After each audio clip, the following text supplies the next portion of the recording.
ٹھیک ہے جی، جو کہ تقریباً $1 بلین کی تھی. اس کے بعد پھر کھاد وغیرہ، کھاد مینس فرٹیلائزرز، وہ بھی کوئی $1 بلین، $1.25 کے قریب تھی. سو یہ چیزیں جو ہیں وہ ہمیں سامنے آتی ہیں کہ یہ مسئلہ ہوگا. 12 ارب ڈالر کینیڈین ہے اور $9 ارب US میں یہ تقریباً بنتا ہے.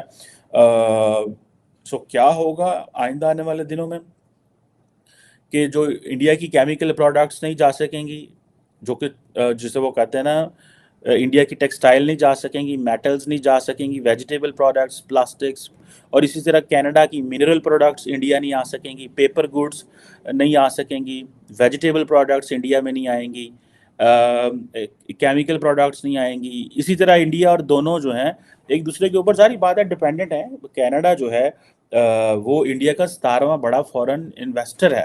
ٹھیک ہے جی، جنہوں نے کوئی $4.25 ارب، $3.5 ارب 2000 سے لے کے اس پر ڈالا ہے.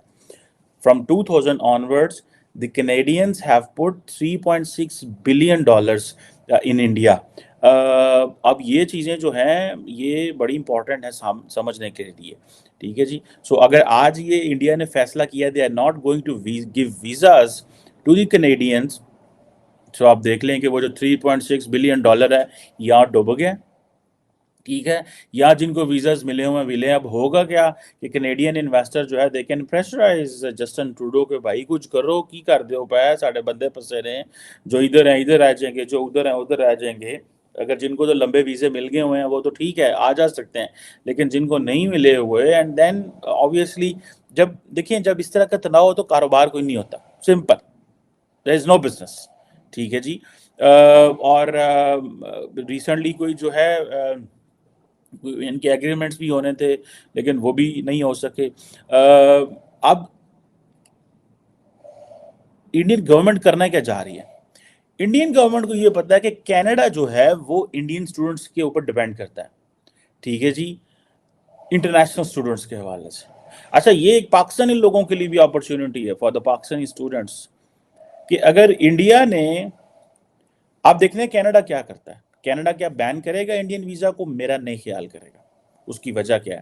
بیکاز دا ویری پاپولیشن اور the very youth which is basically travelling, اس کے اوپر اگر پابندی لگ گئی تو وہ جو انڈیا، وہ جو 14 لاکھ ٹوٹل پاپولیشن ہے، 8 لاکھ سکھ پاپولیشن ہے کینیڈا کے اندر، وہ کہیں گے یار تساں کی کیتا تھوڑے تعلقات خراب نے پر ساڈے تو جیاں نو آن دیو، ساڈے بندے تسی فسادتے نہیں ہوتے. ٹھیک ہے.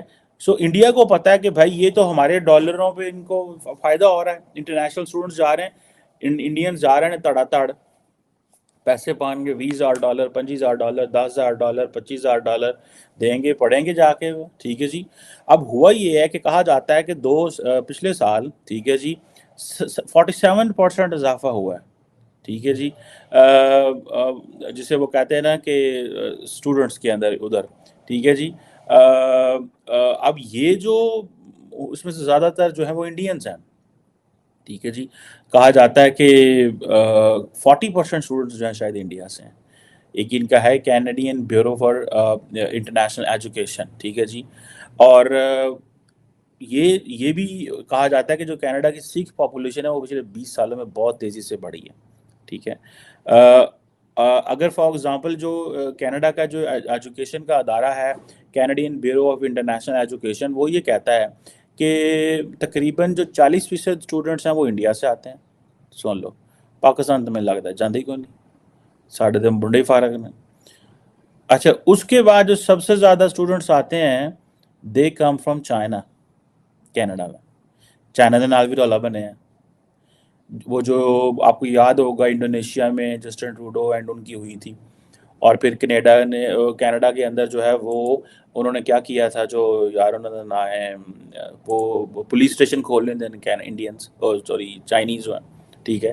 سو 40% وہاں سے آتے ہیں، 12% انہوں نے اسی ساڑھے منڈے ڈنکیاں دے ہوندے ہیں نا پاکستانی، وہ تو کہتے ہیں یا اللہ کوئی ڈنکی لگ جائے. ٹھیک ہے. یا اللہ ڈنکی لگ جائے، کوئی اس طرح کی چیز ہو جائے، ڈنکی کسی طریقے لگ جائے. ٹھیک ہے جی. ہوں ڈنکی کنج لگے گی، کی ہوئے گا، کس طرح ہوئے گا، وہ بات دی گل ہے. سو یہ چیزیں جو ہے وہ ہمیں سامنے آ رہی ہیں. اسی طرح 4% کوئی انڈونیشیا ملیشیا سے، 2% برازیل سے، 2% ادھر ادھر، یہ ساری چیزیں سامنے آ رہی ہیں ہمارے. ٹھیک ہے.